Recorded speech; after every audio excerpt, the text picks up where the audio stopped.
Hello दोस्तों, जय श्री कृष्णा, राधे राधे। मैं शालू प्रयागराज से बहुत ही प्यारा गीत लेकर आए हैं अपने आर्मी भाइयों के लिए। प्लीज़ आप कमेंट में ज़रूर बताएं कैसा लगा आपको। कहते वीर जवानों सुनला मोर किसनवा हो, आजाद हिंदुस्तानवा हो गइल। कहते वीर जवानों सुनला मोर किसनवा हो, आजाद हिंदुस्तानवा हो गइल।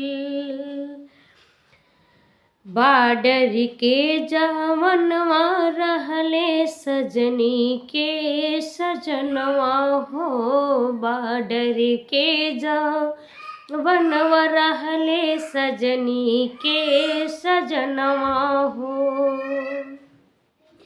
देशवा खातिर मिटिगा मंगिया के सिंदूरवा हो,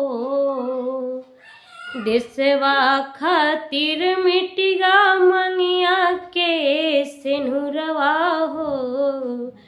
सपनवा अखिया देखई के भइल, देशवा खातिर मिटिगा मंगिया के सिंदूरवा हो।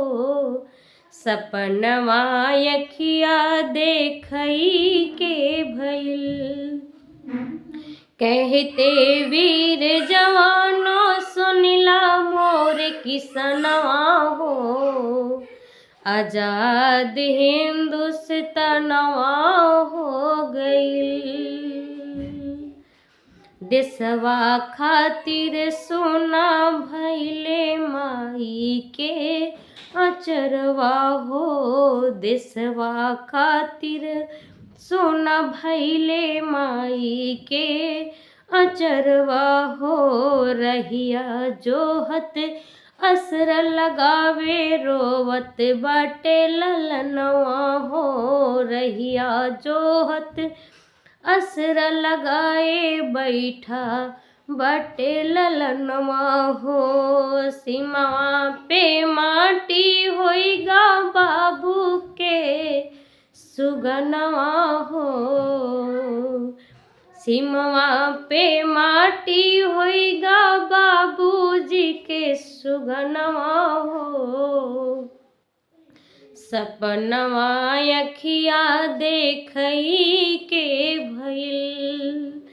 कहते वीर जवानों सुनला मोर किसनवा हो, आजाद हिंदुस्तानवा हो गइल। कहते वीर जवानों सुनला मोर किसनवा हो, आजाद हिंदुस्तानवा हो गइल। धन्यवाद दोस्तों। प्लीज़ आप कमेंट में ज़रूर बताएं कैसा लगा आपको।